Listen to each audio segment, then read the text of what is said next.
Now, the LA Clippers heading into the season haven't had the expectations as they've had years prior, as many people, including myself, don't think that Kawhi will play that many games, if not at all. As knowing him, he's the type of guy who's gonna make sure that he's 110% and he's just fully healthy before he comes and, plays in these NBA games. But I just don't think he will. I don't think he's gonna play that many games just to be sure, as we all know, it's been well documented in the Spurs system and in Toronto that he's gonna load manage. He's gonna take his time. He's really not gonna care about any other people's opinions on him. He's just gonna take his time, and so that means that PG is gonna be the lone star on this Clippers team. And in today's video, I'll be projecting how far he can take the LA Clippers heading into the 2021-2022 NBA season. But before I get into the video, as always, subscribe if you're new, join the Ice Gang, hit that like button if you did enjoy the video, turn on your post notifications to never miss any of my uploads. As y'all see, I've been uploading a lot more consistently now. I'm trying to upload every other 2 days.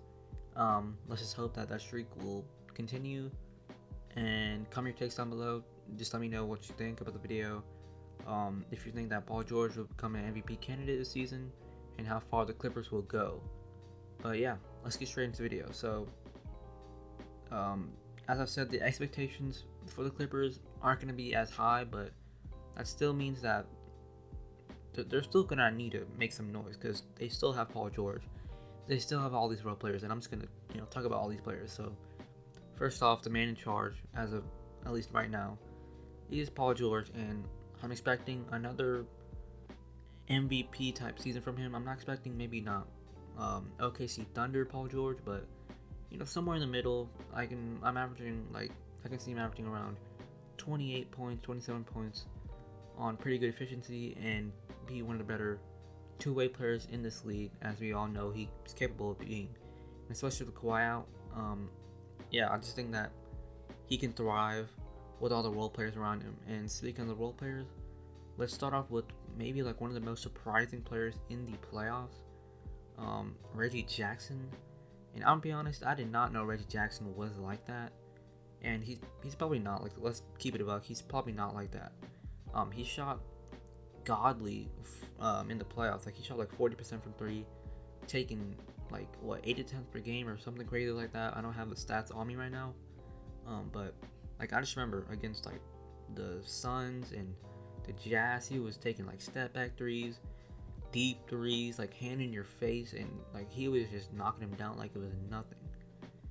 And I don't expect that heading into this season. He was looking like an all-star in the playoffs, and he's not that. He's not an all-star, but I do expect somewhere around 16 to 18 points per game, maybe 20, if he can keep up that ridiculous efficiency that he did in the playoffs. But I'm not gonna go that far. But I do expect Reggie Jackson to be an 18-point per game scorer, and to be one of the main scoring options besides Paul George.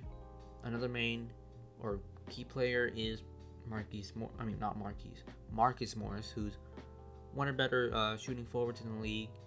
Can score, can handle the ball a little bit, can go in the post, back you down, shoot some fadeaways, or just shoot some in your hand, just shoot some with a hand in his face, and also, he can defend a little bit.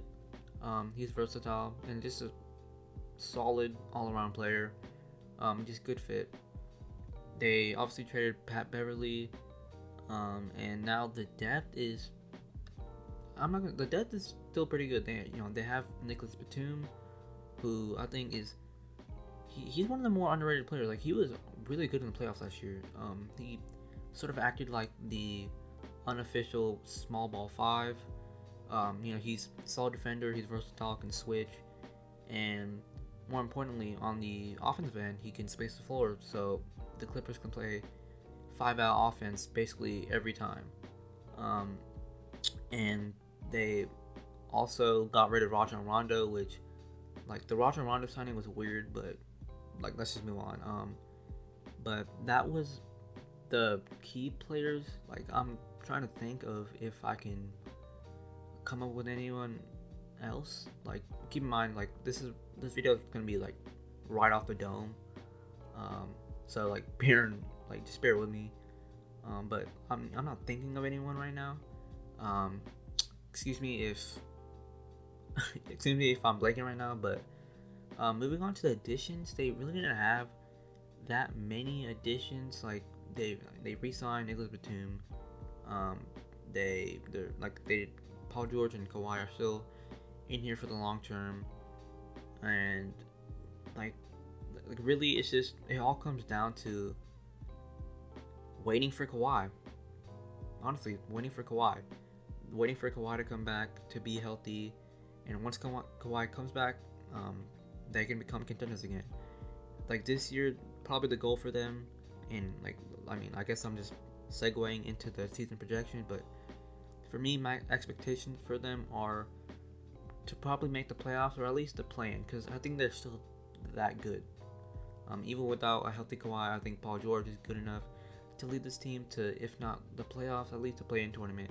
Because you have Paul George, who at his best is an MVP candidate, and they have solid enough role players with Reggie Jackson, Nicholas Batum, Marcus Morris, Zubac. They have what's his name? I'm blanking right now. The dude who went off, the rookie, went off against the Jazz to close them out. I'm blanking right now, but excuse me. But yeah, he's gonna be on that roster still, and I think they have like solid players surrounding Paul George. So, and they also have Tyronn Lue, who's proved that he is one of the better coaches in the league. LeBron James didn't just make his career. Obviously, he's had amazing talent throughout his entire coaching career, but like he's made the best of what he's had, and he showed that in the playoffs. And just overall, my expectations are for Paul George to possibly be an MVP candidate again.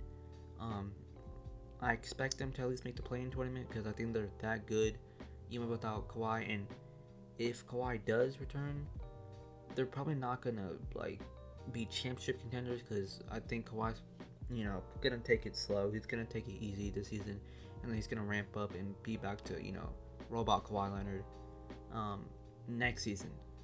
But yeah, that's gonna do it for today's video.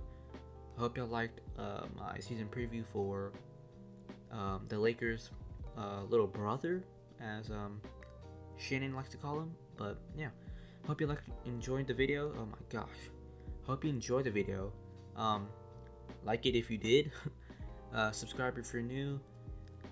Join the Ice Gang, and just guys, if y'all don't like that saying, I'm just trying to say it maybe to catch on with other people, but if it's not catching on, I'll just stop saying it if it's too cringy for y'all. But turn on your post notifications to never miss any of my uploads, and comment your takes down below. Again, let me know if Paul George can be an MVP candidate this season, where the Clippers will end up in the standings next season, if they can make the playoffs, if Kawhi will return, and if he does, what that can do for the Clippers, if they can still become championship contenders, and if they can even win the championship this season. Spoiler alert, they're probably not. But no, other than that, I hope y'all have a great rest of your day, and I will see you all in the next one. Peace.